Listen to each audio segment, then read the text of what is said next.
Welcome, marvelous makers, and art appreciators, to the ArtSpace podcast, brought to you by Lemon Street Gallery and ArtSpace, located at 4601 Sheridan Road. Stop on by your favorite citrus-themed art gallery. Yes, do it. And say hi. Yeah, say hi. Pop in. Yes, smiling faces awaiting you. Yeah, and bring a smiling face. Yes. You know? Yes. Some more smiles. So, but I am your host, Shelby Nesbitt. And I'm Jake Hoy. And today it is just us. Just us. Number 5. You know, it's been an interesting couple of weeks, months. Yeah. Got a lot going on. I was about to say. And we've been off for a while, but now we're back. Mm-hmm. And we hope to go on a nice string of weeks where we actually have episodes here for a while. And then we take our holiday break. Yes, that's coming up soon. But just prepping you for the next break that's going to be coming you know, up. So. just expectations, you know. We're human. Yes. And speaking of human, I've been out sick for a while. And taking some time to heal, so. Can't record a podcast when you're sick. Yeah. Or, I mean, you can, but I advise against it, especially if you have a guest. Yes, sneezing on them. And and you record in person. Yeah.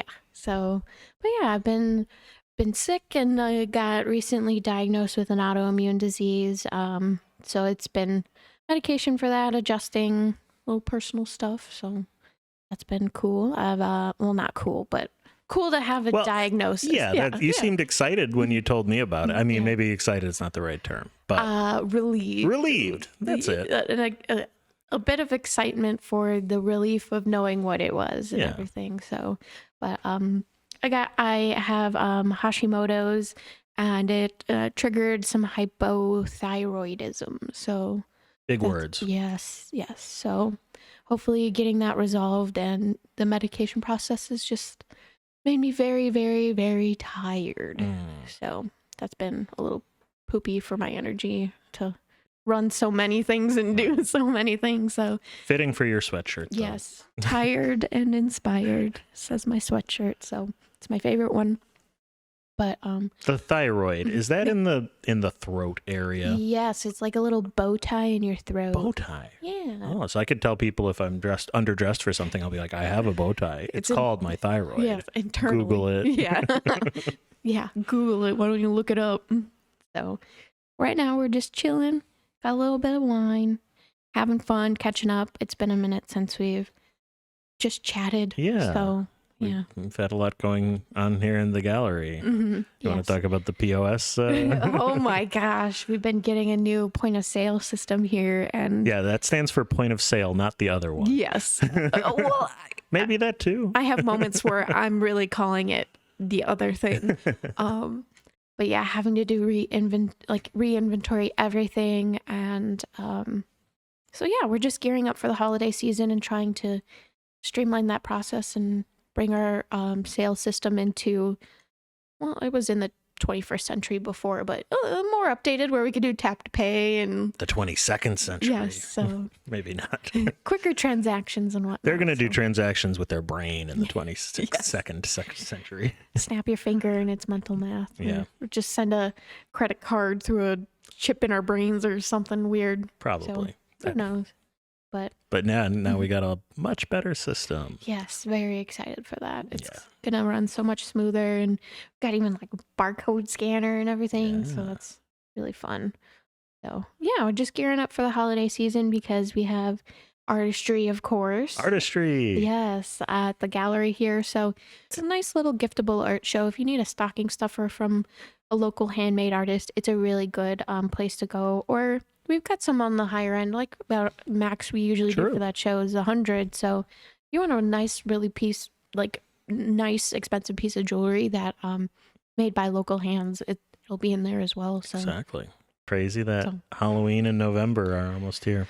Oh gosh, don't scare me with that. I gotta go buy candy. Oh, I've been putting it off, but I ran out of candy last year. Ooh, that's always awkward. I live in a high traffic neighborhood, and I also don't like people. So I do the bucket method. Oh, yeah. Bucket on the porch, a sign to guilt trip people, and then the realization that a significant number of those can't read because they're like a little under kid. the age of 2 or whatever. So it'd take a crusty fistful. And keep on running. We'll say that's the reason why they're taking so much. Yeah. Not that they just want a lot of candy. Yeah. But yeah, I had to go out and like refill my bucket like 6 times. Wow. Yeah.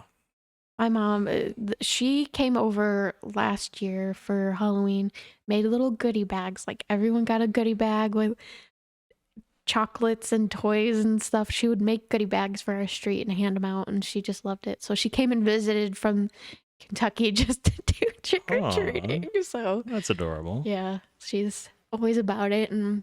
But we're not in a high traffic area, so it's like I could get one big bag and probably snack a little and still have enough. Oh man, so. I was not snacking at all.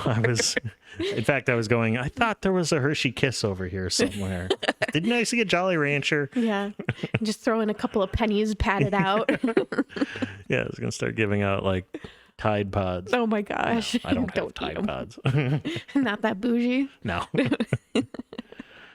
Well, I actually have an interesting story about my laundry situation. Oh, goodness, go. But I don't know if I should divulge. Is it TMI? No, I just wonder if people might judge me. Oh, okay. About your laundering habits. Well, my ex-girlfriend and I live together still, and she is a big fan of like Kickstarter stuff and those kind of things. New products being developed. So she got these little electronic balls that you put in your washing machine instead of using a detergent. What? And they do like there's a term for it. They like react with the water and they make it like super clean water or something like that. Okay. She'd kick me if yeah. she heard this. She knows screaming at it. But it's like it makes these little bubbles, and it's called like a wash wow or something like that. Google it. You're at home going, I know what that's called. But there's no soap involved. Sometimes I use soap. I was supposed to say you sneak it in there and just like yeah. But screw this tiny little machine that we're throwing in the big machine. But it's kind of cool, and you just recharge it, and yeah. You have to charge a device to use it's electronic, and it's completely covered in the water that you put in your washing machine. What the heck? But I swear it actually works. I do feel like when I use soap, it's a little bit cleaner, but just a little. It's doing something. It's not like you just put it in and forget to add soap and you just run it with water only. I feel like it comes out better than that. Gotcha. So, but these things are kind of annoying. They don't work a lot of the time. I was about to say, you have to charge it up. Yeah. Not with my lifestyle. That would not work at all. Well, sometimes I'll go to do a load and I'll be like, oops. Maybe I'll do one in 3 hours. Oops. Maybe I'll just throw in a little soap and just do the other normal. one. Oh, this isn't the only weird laundry thing we have. Okay, gotcha. We got these things called soap nuts. What? I think that's what they're called. It's some type of nut that grows in like Brazil or something like that. And I guess they found that like the local tribes, that if they did their like washing downstream from some of these trees, that their stuff turned out a lot cleaner than otherwise. It's got some sort of chemicals in the shells of the nuts that this tree produces. It makes like a lather. It's not even really a soap as much as like it's like. Are you putting nuts in your washer? Yeah. Yeah. But you're putting nuts in electronic devices. Well, I don't do them both at the same time. But oh my god! Like when if I forgot to charge the wash wow, I could use the soap nuts. Okay. This is why I wasn't sure I was going to say it, because I thought people would probably judge me. No, I'm not judging you. That just does not fit my lifestyle. I'm pretty sure my clothes aren't stinky. Okay. I feel like people would have told me by now. So it must kind of work. Maybe it's not as good as, chemicals. I don't know. But the soap nut thing is kind of cool. And you can reuse them multiple times. So I'll just kind of, you put like 5 of these, and it's just the shells of the nuts. Really hard to describe. I wish I remembered the name of the nut. So the nuts are in a sack? Yeah, they come in like a sack. Yeah. Sounds dirty, but it's not. Yeah. It's clean. Clean your clothes. They come in like a sack, and you'll take them out and put them into like a different kind of mesh bag with like a drawstring top and kind of tie it. And then you toss the pouch in, and it's got about 3 to 5 nuts in there. Mm-hmm. And then you can reuse them up to like 4 or 5 times or something like that. So do you get do you have a subscription to these nuts? No, because we bought like one bag like 3 years ago, and you don't end up using that much because you can reuse them. So I'll just like pop a new one in every time I do it. Like they don't a even rotation tell you to do of the nuts. Yeah. Gotcha. So. But yeah, it's an adventure. Well, that sounds interesting. We get the powder. We don't get the detergent. That's a good move. It's just powder. I feel like I don't know. Paying for water otherwise. Yeah. And it's heavier. Yeah. And so it just works best with our system and everything. And for a while, we had some liquid detergent, and then we get these like random spots on our clothes that wouldn't come out. It just, it would look like a grease stain. And we tried washing it out over and over again, but they wouldn't come out. And so we switched to powder. And ever since then, it's been... Speak of the devil, he just messaged me.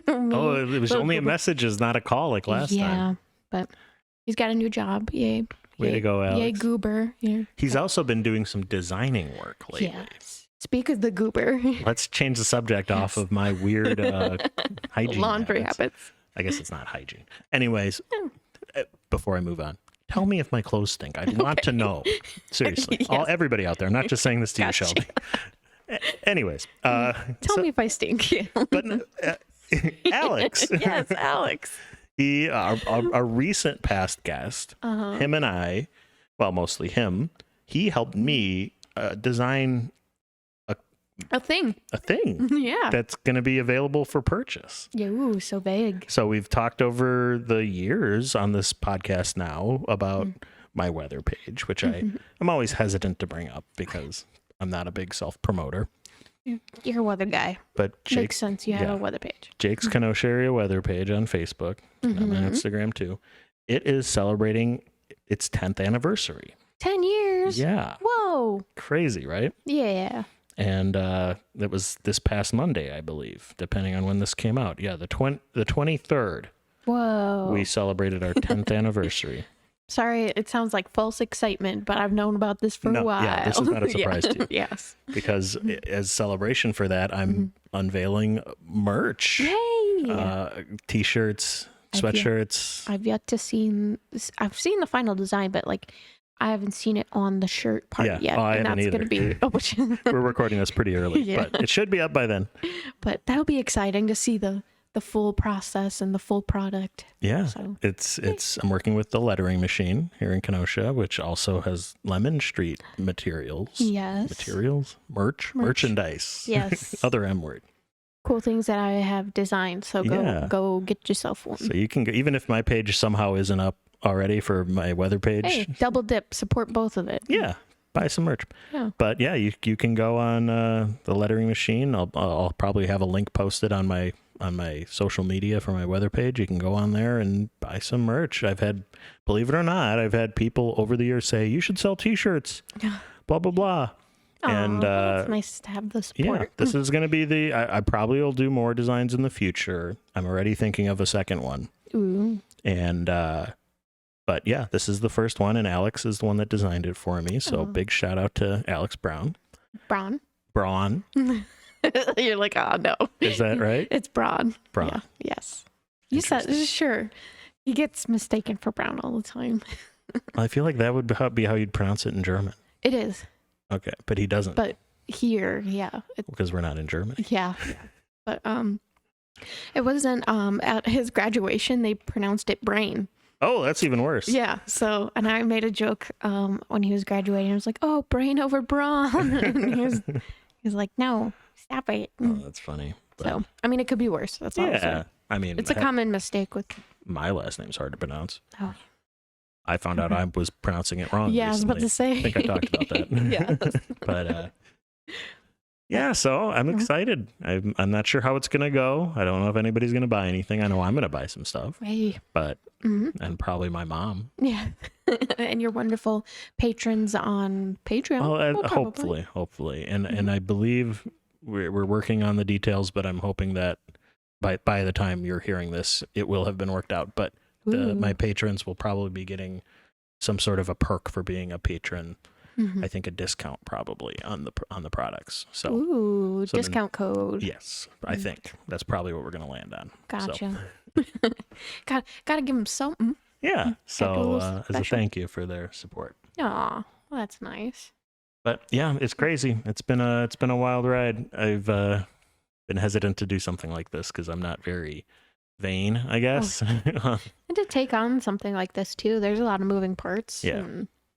Mm-hmm. It was a lot of emails, I'll say that. But the lettering machine was great to work with. Shout out to Jana, our past guest from Violet Wilder. She was helping me with a lot of this, so she's been great. Yeah, because she's one of the designers over there. She's like the main person that I'm emailing with about the web store. That's what they call these, is a web store. Yes.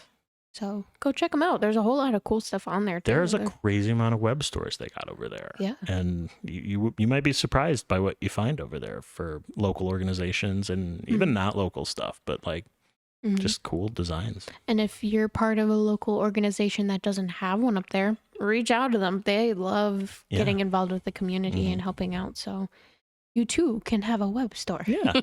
It's fun. So, yeah.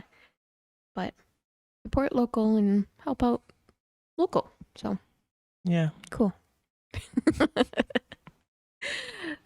So back on the topic of Halloween. Okay, yes, it is Halloween time. Yes, in just a few short days. It is spooky season, and I wish I could put up more decorations at this point, but I don't think my house can hold it. Ooh. I love having spooky stuff out. Do you do indoor or outdoor?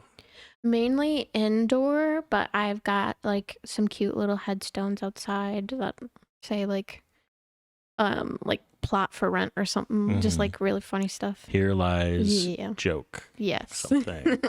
Yes. And then I've got this little stakes that you can put on the ground that are two skeleton hands giving you a thumbs up, so it looks like he's just like, yeah. I like that. And then we've got like a big fake spider web thing. But don't put out I've learned recently, don't put out like if you do the not polyester, I know what you're talking about. The like wool like spider webs where it's like, because like birds get caught in it or something, right? Yeah, birds will get stuck in that. And I was like, that makes sense. Yeah. Why would we do this for so long? It's probably like a cheap option and relatively easy to put up. But man, that's a mess for the environment. But that's not the kind of spider webs you got? No. This is like a string one. Like it's got some like heavy duty nylon string that'll run it. So yeah. It's a little more in depth than just the cobweb things. But I don't have a ton of decorations at my house. I do have two like metal pumpkins outside. They're the kind of like, they look like a normal, well no, they have like a face on them and all that, but and you can put a candle inside kind of thing, but they're made out of metal and they're about the size of like a normal pumpkin. So I got those up, and I did get a pumpkin over like just this past weekend. So I think I'm going to paint a pumpkin instead of carving one this year. Okay. Because I don't want to deal with the guts and stuff. But part of me wants to, because I was like turning the pumpkin seeds into a snack. Yeah. What do you put on them? Do you put anything on them? Again, back to my mama. She'll do different flavors. She's done like garlic parmesan. She's done the traditional like cinnamon brown sugar. She's done spicy. Wow. She really explores. So that's crazy. We only ever had one like default flavor. It's just the salted one. We would use, what do you call that stuff? Like seasoning salt.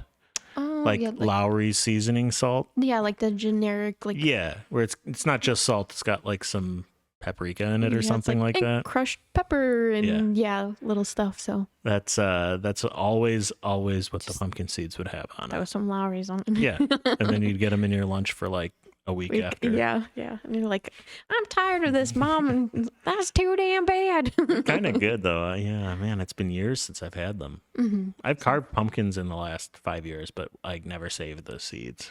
Yeah, part of me wants to go all out, but then part of me is just like, no, keep it simple, stupid. So we'll see. I've never painted a pumpkin. Yeah, that's I don't know.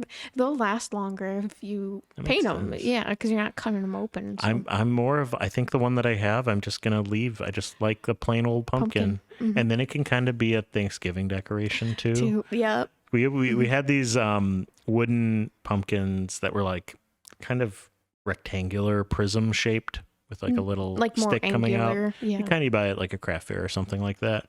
A little set of like 3 of different heights.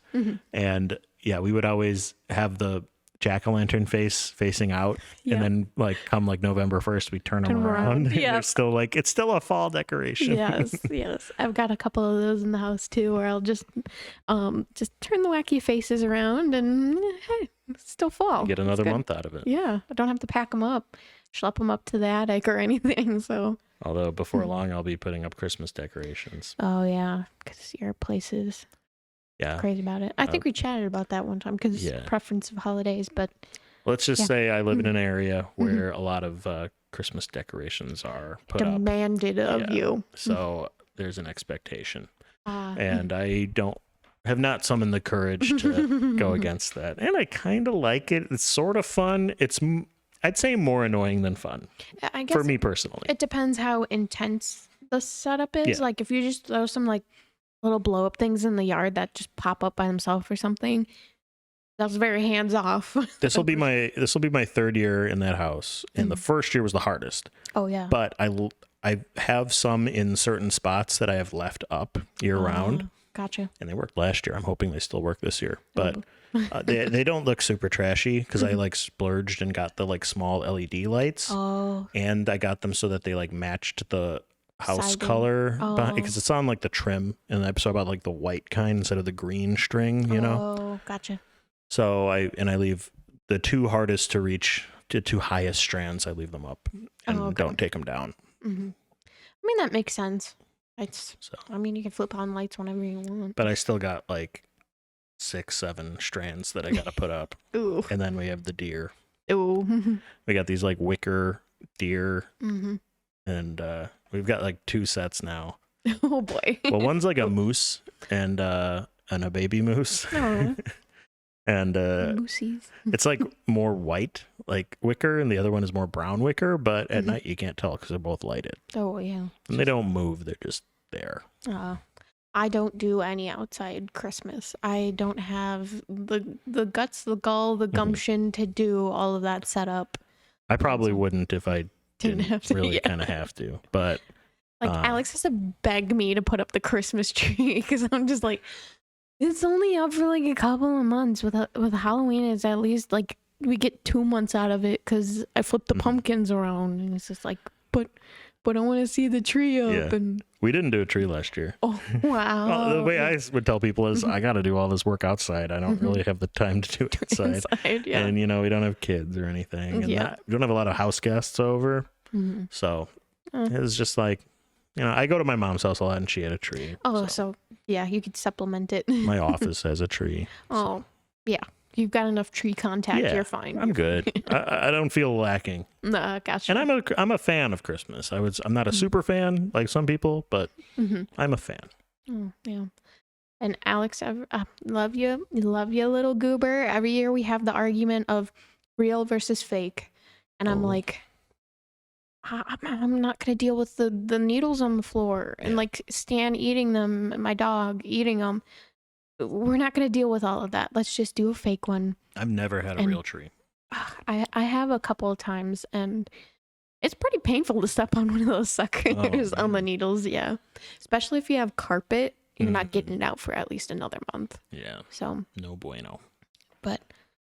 And I'm like, well, why would we chop down a tree when we've still have this plastic thing that we're trying to quote unquote carbon pay off with? So let's just use the fake one. It's already got tinsel in it. It's already like, it's like no assembly required. Yeah, it's a very low maintenance kind of tree. You just throw up the lights and then throw up the ornaments. It's not like it's got tinsel in the that's nice. Yeah, the thingadings, and it's got some like little fake pine cones already on it too. So it's like, it's ready to go.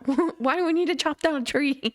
When I was a kid, we had a fake tree that we would use every year for at least 10 years, and you had to like actually the branches, each branch you had to like put on. Oh. It had like a little metal thing on the end, and you had to like slot it in for each row. And they were the bigger ones, and they were like color coded. Oh god! But the little color coat bands on each one were like would fall off, and so you'd have to kind of guess. And you'd be like, "Is this longer than this one? Oh Does god! this go in B or C?"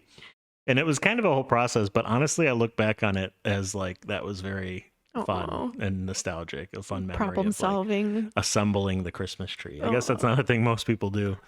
They either have the pre-built one or a fake one that you don't have to assemble, or no, a real one, I should say. That you would just plop in the stand and. Yeah. But no, I've done that a couple of times, and it's a lot more work than you think to water it and like, oh, I can't leave the lights on because it could catch on fire. Oh god, I didn't think about that. Yeah, there's like little things they're a little more sensitive than. That's the nice thing about the LED lights is they don't give off really much heat. So. But Alex and I have the traditional bulbs. Oh. So we have a timer. The big ones. Yeah. Okay. We've got a timer set on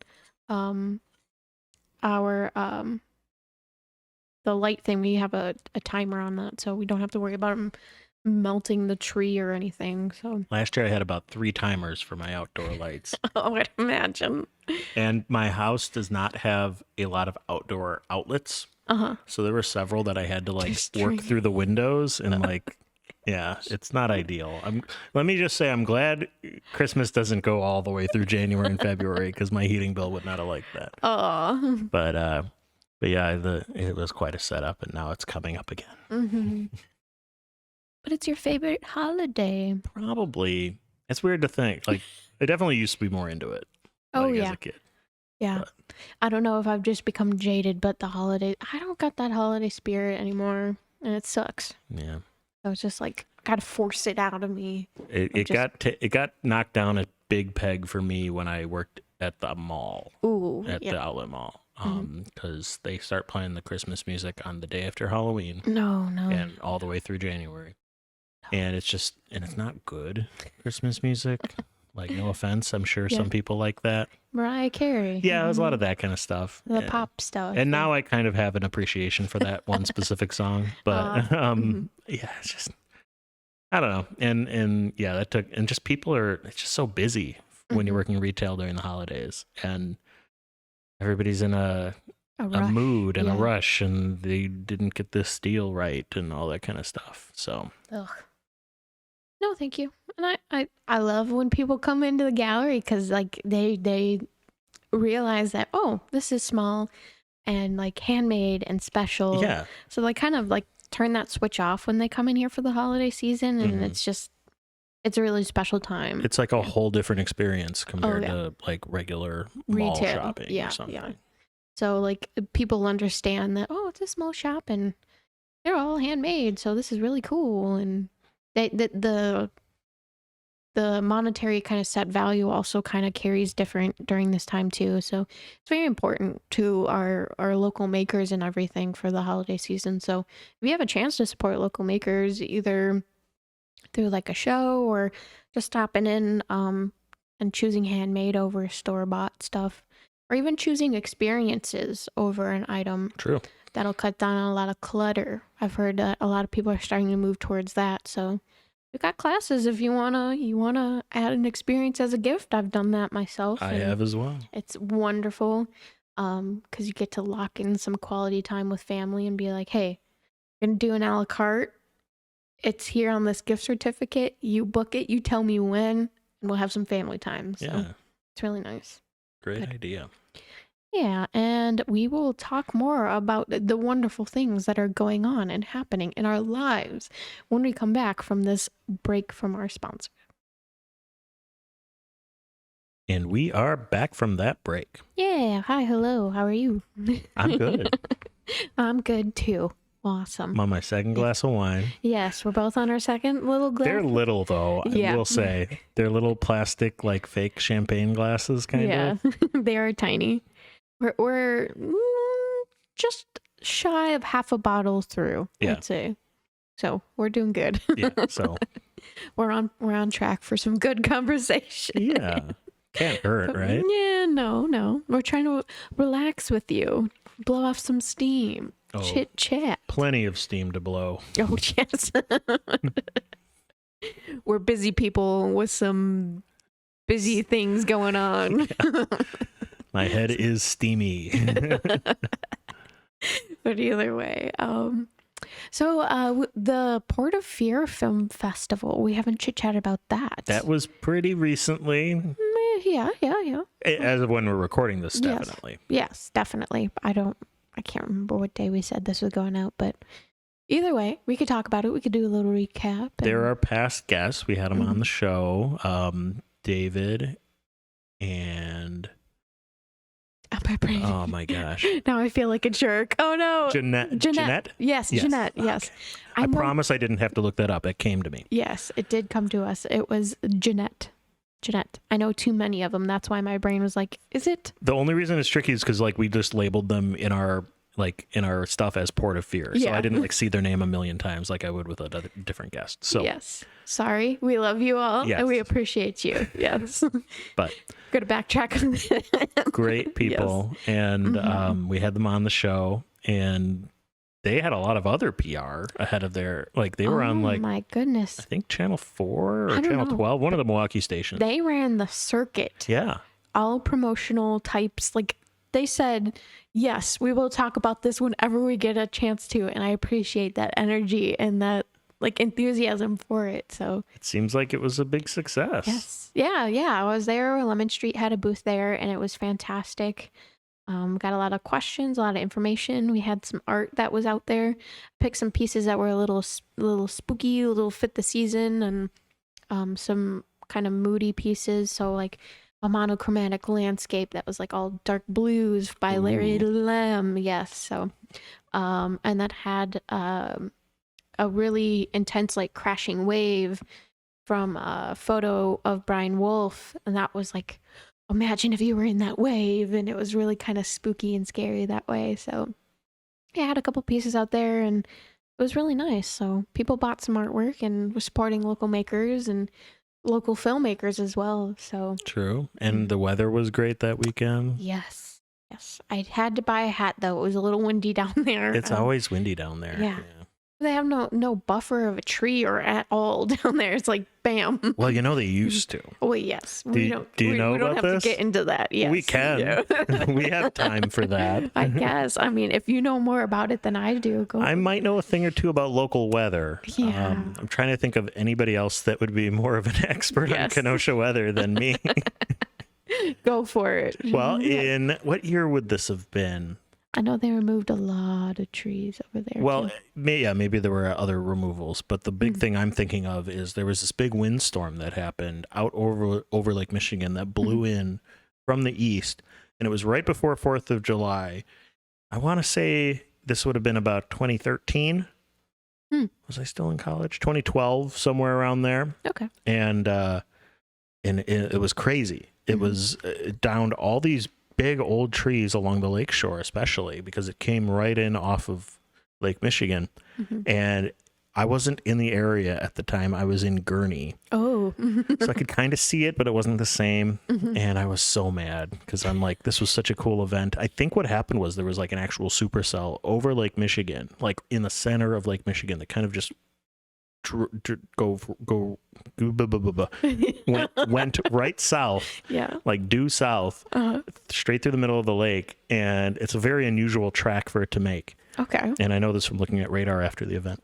And I think what we had was called a rear flank downdraft. Okay. RFD is what people will call it, because it came in kind of on the rear flank of this storm and then swept in, and those can be notoriously very high wind gusts. And it's not a tornado, but it's related to a tornado. Usually, tornado's cousin. Some people theorize that the RFD causes the tornado. That's not been confirmed scientifically, but it's a theory. So not the cousin, the mother of the tornado. Maybe. Okay. it's in the ballpark. Gotcha. But it's just an area of strong winds that come from a supercellular thunderstorm. Anyways, I probably went on. No, it's fine. This was interesting to me. Weather caused it to knock down the trees and therefore make it more windier down there. Yeah. Okay. Sure. And I think a reason why a lot more trees fell than usual, because I mean we get storms here, we even get tornadoes sometimes. The reason why is because this came from the east. And I'm not a botanist or an arborist or whatever, but my theory is that these trees have built up sort of like more resistance to strong westerly winds over the years. That's usually when a thunderstorm will come through, we'll have strong westerly winds, whether it be northwesterly, southwesterly, whatever, but usually there's a westerly component. Then this thing came out of nowhere from the east and kind of blindsided these trees, and boom, down they go. Aw, well darn. I mean, there was a nice field though to have the pop-up movie on the lawn, which was nice. True. So, I mean, take what you can, I guess, but it was really nice. It was BOYB, bring your own blanket. Blanket. Yes. It Okay. was really nice. Yeah, they had this like inflatable screen thing. Like an inflatable projector screen.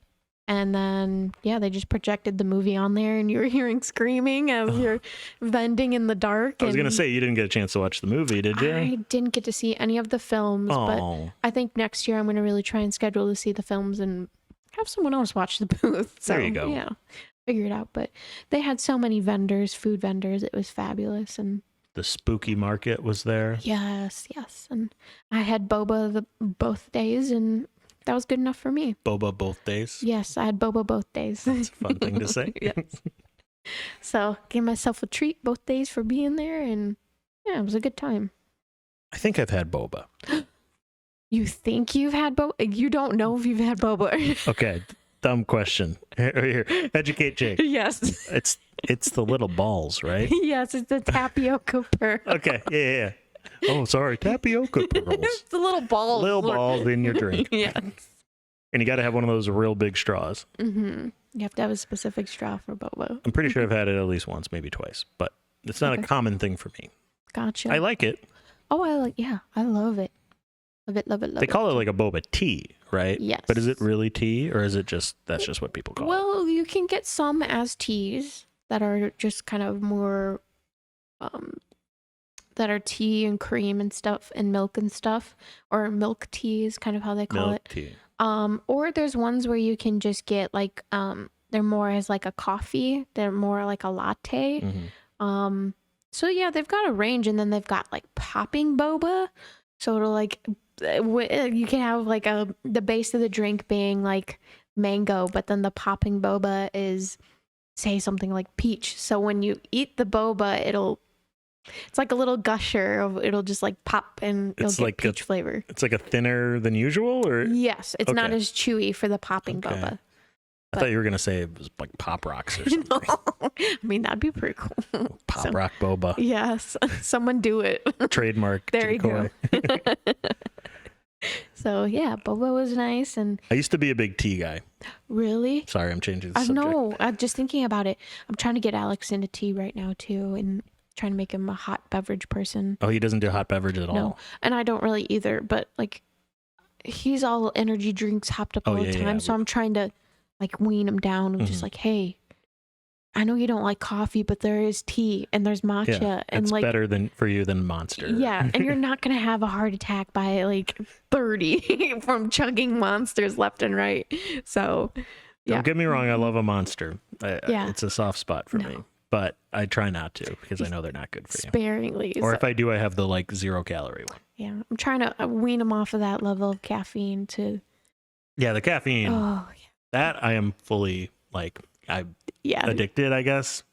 You it's said hard to call it coffee. Yeah, I drink a lot of coffee, and just black, usually iced. I like an iced coffee. And then I know we went to the Buzz one time, and you explained the coffee thing of like, if I say black coffee or like a iced coffee, and just ice and coffee. That's it. Yes. And I don't know if I've told this on the podcast before, but when I was in Ireland, I had the hardest time getting a iced coffee the way I wanted. Yeah. I literally was at this one place. I was at Newgrange, which is a very famous like landmark in Ireland. It's like their national like landmark because it's like the oldest site in the country, 6,000 years old archaeological site. And I was at the cafe waiting for our tour to start. And I'm like, I'm going to grab a coffee real quick. So I went up and said, can I get an iced coffee? And I even said like, just ice and coffee. And then they hand it to me and it's a latte. Oh. And all the ice melted and it was still like lukewarm. And I'm like, you got to put in a lot of ice. I know it's going to water down the coffee. That's part of it. Sorry, I have strong feelings about this. Yeah. But there's a difference between a cold brew. Definitely. Yes, and I like a cold brew, but that's very different because it won't be as watered down. But I like it being a watery coffee. I know most people don't, but I like it. That's why I want a lot of ice and no milk. So maybe just like, give me a hot coffee and a big cup of ice. I've done that before. I do that on airplanes. Oh, gosh. Because I like it. Yeah. I didn't think about that just about planes. Yeah. I don't fly much. It just dawned on me like, wow. You're not missing much. Okay, good. I don't really either, but I had to get to Ireland somehow. Oh, true. I'm not swimming.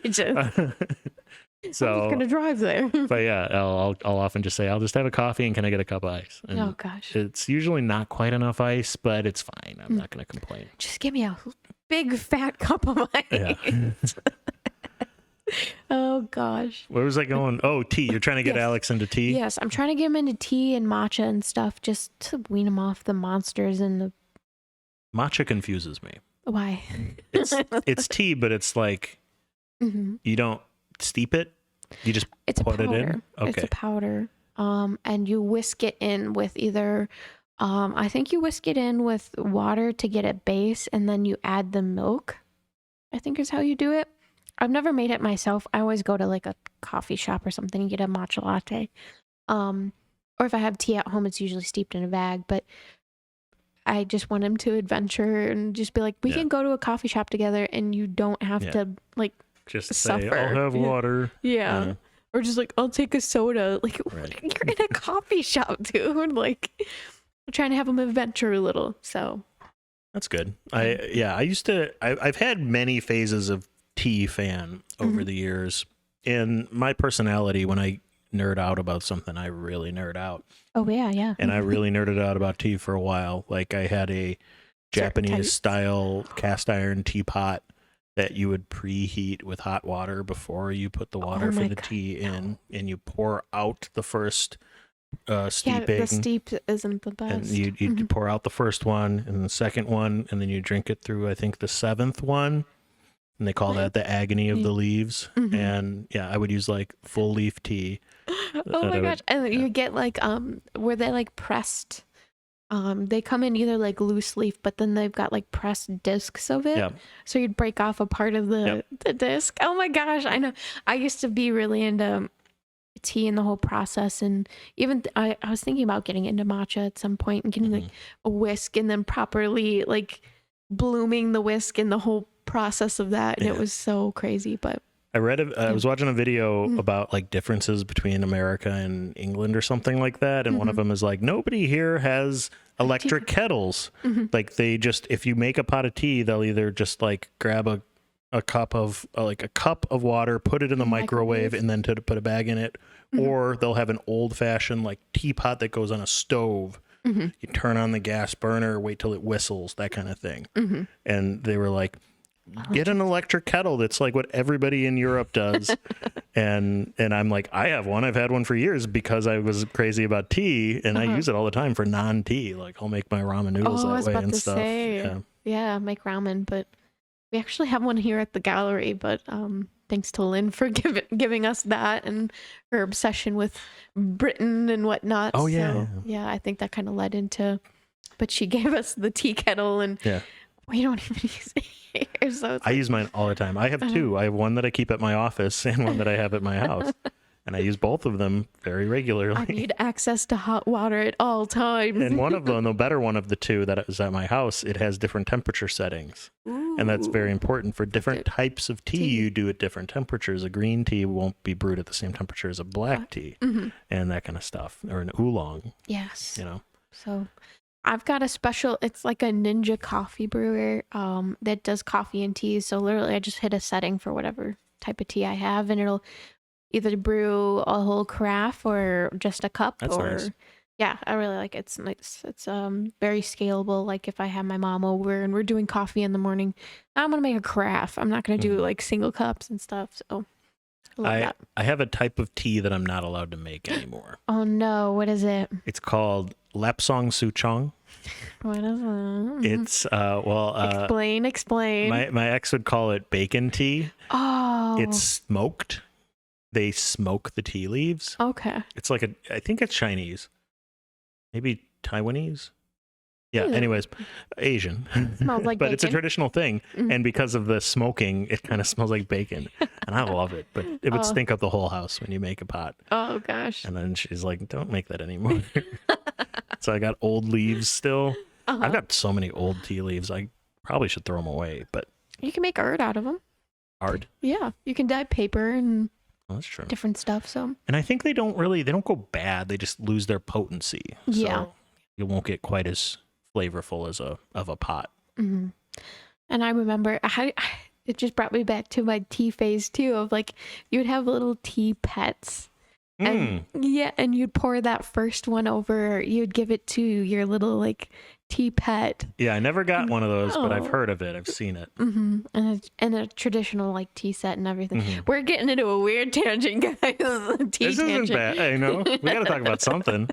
I could talk about tea all day. Yeah. My cast iron pot. It's called the traditional word is a tetsubin. Gotcha. And I ordered it on like Amazon. This is probably 10 years ago now. Oh boy. And when it got delivered, the guy like actually came to my door and knocked on my door and handed it to me. I don't know why. I lived in an apartment complex at the time. Maybe it was part of it. But he handed me the thing, and as he handed it to me, I said, "Oh, my pot's here." And he's like, "What?" And I'm like, "It's a teapot. Here, I'll open it up and show you." Literally. So yeah. Poor choice of words. So. Oh no.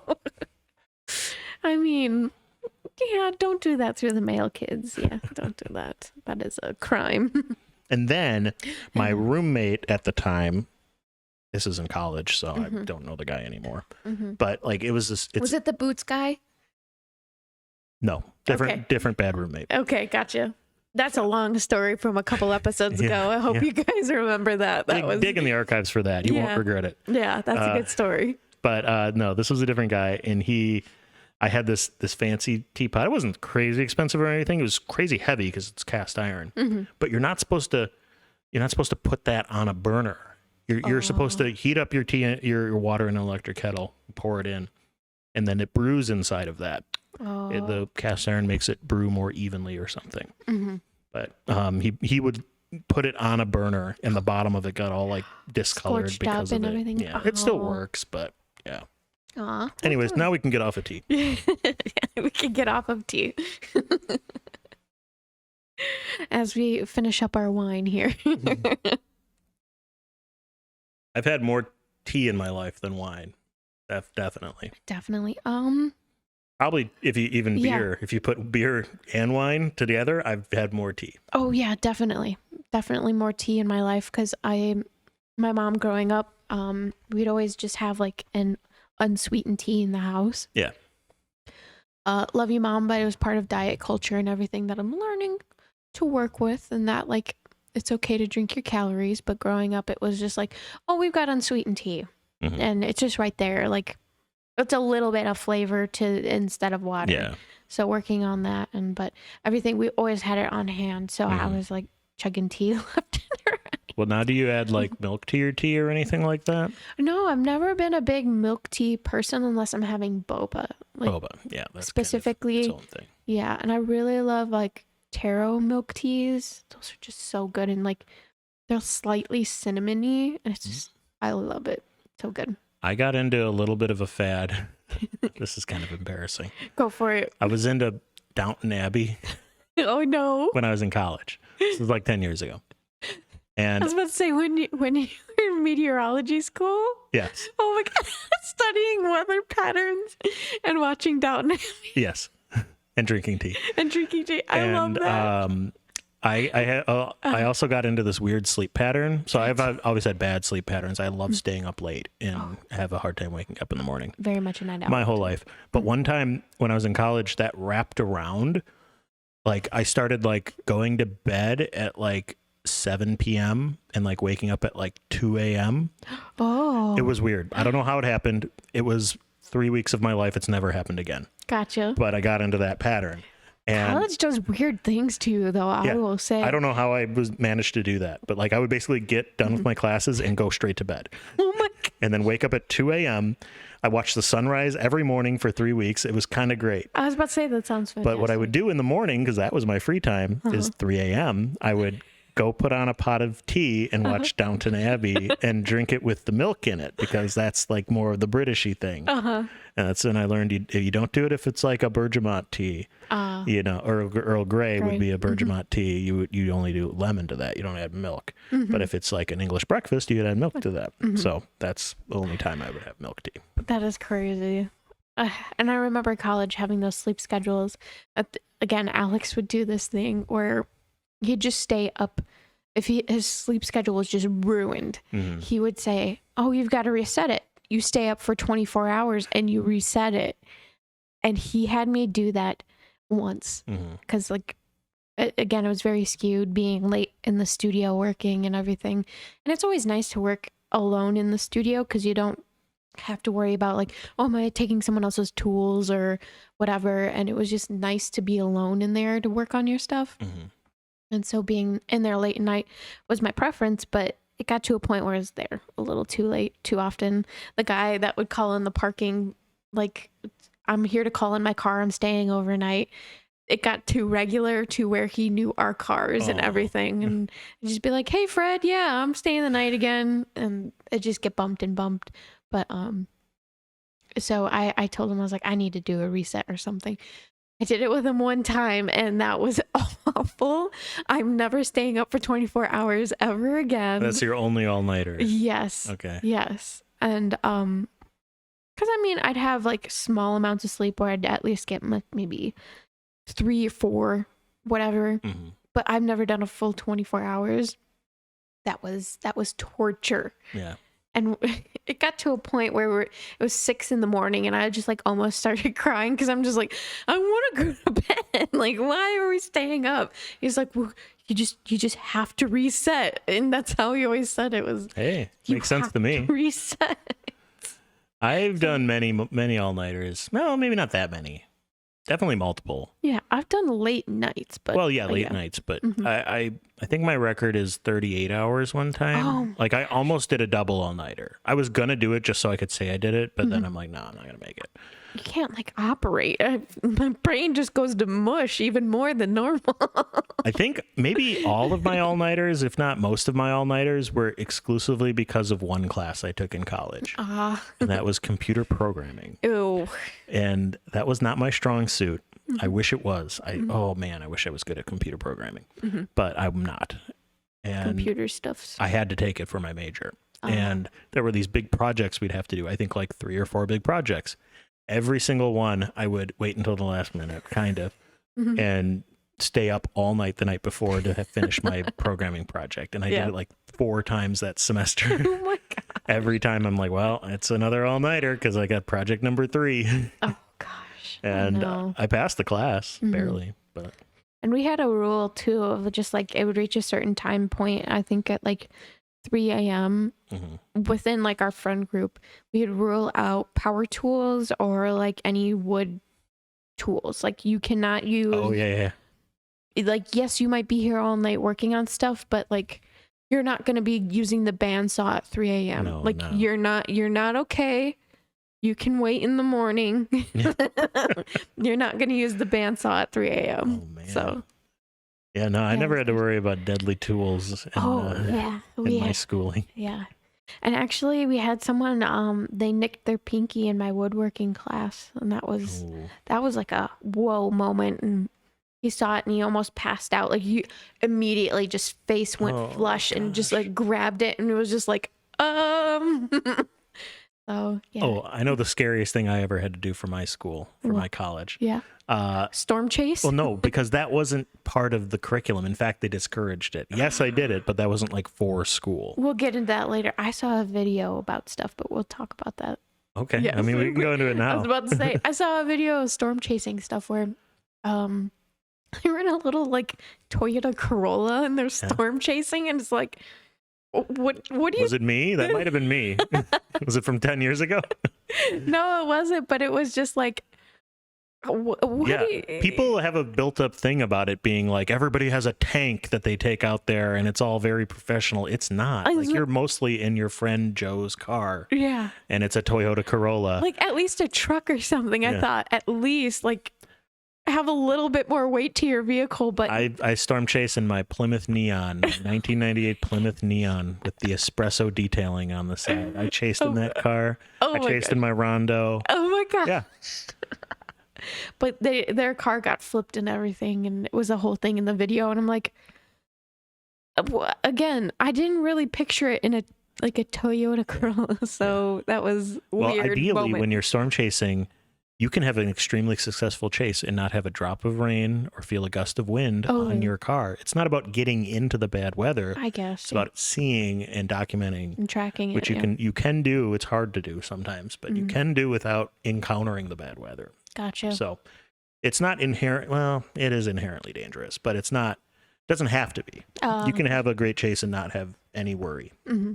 Well, this video was kind of like a, I don't know, internet viral kind of one where they got flipped, and as they were hitting the bad weather, the guy's just screaming, "Please, please!" All of his friends are sitting there quiet and like freaking out. But then there's just this one guy just yelling, "Please, please, please!" And then the car gets flipped, and it's like, oh, imagine being that one guy in your friend crew. Decent chance that I know the guy or is a friend of a friend. It's not a huge community. Oh, yeah, so I would imagine. If it was in Oklahoma, decent chance. But I can't remember, but it's fine. I think it went viral for that instance because I've had friends of mine have viral videos because of stupid stuff that they said while the tornado's going on in the background. Oh my gosh! But I this one guy that I don't even really talk to that much anymore. He's a good guy, but they were filming this one tornado. I think it was in Mississippi, and he was in the passenger seat filming, and he had a guy driving for him, and he just kept saying, "Proceed, proceed, proceed, proceed, proceed." He said proceed like 40 times, and that kind of went mini viral. Like, oh my gosh! Hey, it's the proceed guy. Yeah. It's just when you're in those moments, I guess you don't realize it's intense. Yeah, it's really intense. I was about to say the adrenaline's probably just bonkers, crazy, like nothing else I've ever experienced. Oh my gosh! I break my thing. I was about to say, you breaking things? I might have broken it. No! I was trying to twist it. I think it's fine. Okay. I think it'll be fine. Anyways, but I was going to say the most dangerous thing I did for my schooling, not counting storm chasing, was we had to tour a radar.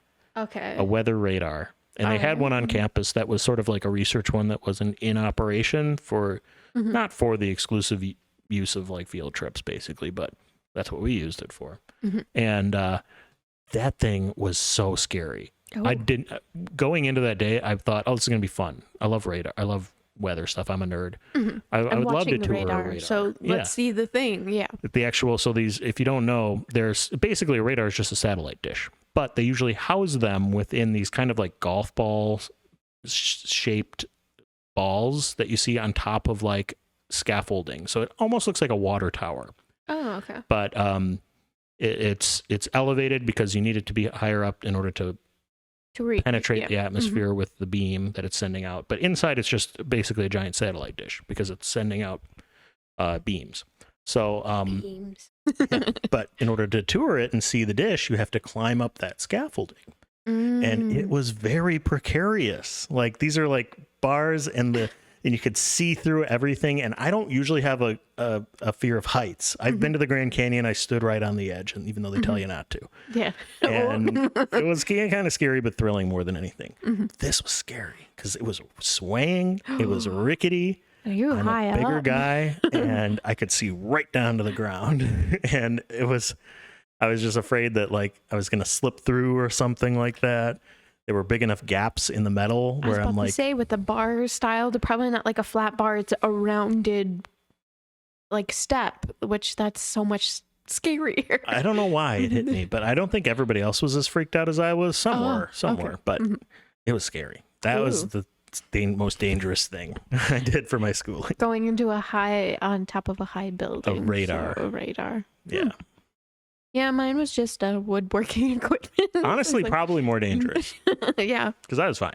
And we did it one time. This is once the whole 5 years. Yeah, I kept having moments where it was like, I don't know, I'd have like Final Destination moments when I was first getting started of just like, oh my God, a piece could come off and like just hit me, like, whoa. And that's like, oh, you have to establish a relationship with this piece of equipment. Like, I respect that you can cut things, but I have to be confident in my cut because then that reduces accidents. But yeah, we had one kid that, well, I shouldn't say kid. We had one adult in our college class nick his pinky, and that was, that was a crazy day. For a second, I thought that was his name. Yeah, Hi, I'm Nick, his pinky. His pinky. Nick his pinky. I'm from Missouri. How are you? Oh my gosh, it's so. I need to see if that's an. My mom calls me Nicholas, his pinky. Nick his pinky. Yeah. Yeah. I was gonna be like, don't say his name. No, I didn't. No, but that was a crazy day, and I built a piece of furniture. I got that out of it. Yay. So it was a bench and a coat rack. So like it was a bench where you'd put on your shoes was the idea, and then this coat rack where you could hang items. But it was based on Darwin's Tree of Life, his original drawings. So basically, I turned that flat image into. I brought like 3D planes out of it and had it move in the kind of a 3-dimensional space. So played on my love of science. So, very cool. Yeah. But I can't believe I did that. I mean, it's crazy to say. And like I've welded and I've done all that stuff. And I've never welded. It's very nerve-wracking the first time. I'm like, I'm just going to electrocute myself on accident. Oops. Like not ground myself through the table or something. And just, I don't know why I had that. Like whenever I'm using large tools or anything, I just have this weird, like played out fear in my brain of just Final Destination style of just like, I did something wrong and boop, I'm gone. It's possible. So, but I mean, statistically, you're more likely to die in a car crash, right? Yes. That's what we would say about storm chasing is the most dangerous part of storm chasing is driving your car. Yeah, literally. But I can't imagine that adrenaline rush of just chasing things down like that. So you could do it. No. I don't recommend it. No. But nothing's stopping. And I'm fine with it existing. Some people are just like, there's literally people out there that will just be like, they shouldn't be doing this and blah blah blah. But I'm like, what you mean. They're gathering data. Like it is kind of a controversial thing. Oh, okay. They're not really. Oh, gasp. Oh, wait, I whispered and it probably didn't pick up. They're not really gathering data. Okay. Most of them, some are, but I know I didn't when I was storm chasing. I would pretend to. I had a little pocket anemometer that's a wind gauge, and I would hold it up and I'd go, wow, it's 54. Anyways, let me get in the car. I didn't write it down or anything. Like Yeah. So they do research experiments that involve storm chasing, but I think it's the exception, not the rule. Ooh. Yeah, but it's mostly about filming the tornado. I was about to say the thrill and maybe selling your footage. I know people that make their living selling footage of tornadoes. Really? Yeah. That is crazy to me. Yeah. I can't. Well, I mean, OnlyFans is a thing, so I mean, selling a tornado probably isn't too far off of it. Only tornadoes. Yes, only tornadoes. Only tubes. Only tubes. Trying to think of more of the slang terms. Only NATOs? I don't know. Only NATOs. Send me your NATOs. Instead of nudes. Yeah. That's close, right? Yeah. What are some of the other slang terms for tornadoes? There was spinny cloud. No. Well, twisters, obviously. Nobody really calls them that, though. There's a twister out there. There was this. This may be an old thing because I'm not really a storm chaser anymore. So all my references are from like 2010. Okay. But we would call them maxi grinders. And I think sounds like a skateboard trick. Yeah, kind of. But I think there was a local TV meteorologist in the Oklahoma City area that like used that term somehow, just in like we might have a maxi grinder here, and then it kind of became a meme, and we were like, oh man, 10 out of 10, great chance of maxi grinders tomorrow. We got to go to Kansas. That kind of thing. That's good. That's good. I'm glad you. A wedge, that's another term we'd use. But that's now we're getting into specific types of tornadoes. Elephant trunk, stovepipe. These are all just like Isn't shapes. there a term called like gorilla hail or something like that, or gorilla something? I don't know. I heard it in a video because I got into a rabbit hole of weird like storm chaser things. How did you not text me about this? I don't know. I'm literally a storm chaser. Yes, I was like, well, because it was only like 3 or 4 videos, but it was like a string of them. It was recommended one for its virality first to me, and then it was like, oh, I want to. This seems crazy. Like gorilla hail. It's like a gorilla. It was a term they used to describe some precipitation from the sky, and I'm like, hail is a thing. Hail can be very large sometimes. Gorilla hail. Maybe it is, and I don't know. I don't know, I'm out of the loop. They kind of use that term, and I was You'll like, have to Google that. Is that like scientific? No. Okay, I'll tell you that straight away. Gotcha. Most storm chaser lingo is not scientific. We use like weird terms and stuff like that. Like skateboarding terms by the sound of it. We would call turkey towers. That was the thing we'd say. It's a long story. Okay, we don't have to but we'd have just kind of slang terms like just make scud. Oh, that's kind of a thing. Scud. What do you think scud is? Scud? Oh gosh. In the storm chasing weather context. It may have other meanings. I don't know. You give up? Yes. Tell me. I'm trying to think. What words? It's a type of cloud. Okay. Like most of these are types of clouds, but I was trying to combine. When you have a strong supercellular, often thunderstorm that you think might be producing a tornado, and you're starting to see what you think might be a funnel cloud forming on the base. But it's not. It looks kind of like a funnel starting to form, but it's not. It's just scud. Okay. And that's kind of, you'd be like, no, that's scud. It's scud, Jimmy. It's not. And he's like, I swear, it's wrapping up. It's wrapping up. We're gonna have a tornado in a second. No, it's just scud. It's tunneling. It's tunneling. Yeah. No, Jimmy, it's scud. Just scud. That would be oftentimes scud will get mistaken for a tornado by inexperienced spotters, or it's good. We have a term. We'd call them sheriff NATOs sometimes, because often law enforcement which is not as well trained on storm spotting as a lot of others, would say, "Oh, look at that! And there's a tornado in Dewey County," and we'd be like, "That wasn't a tornado. It's a sheriff NATO." For them to ring the county bell or something to be like, woo. And I mean, their intentions are good. Yes. But that probably wasn't a tornado. That's good. Yeah. It was just good. That's good. Ay. Well, anyway. This has been a crazy episode. I'm glad you guys have joined us on this journey as we wind down.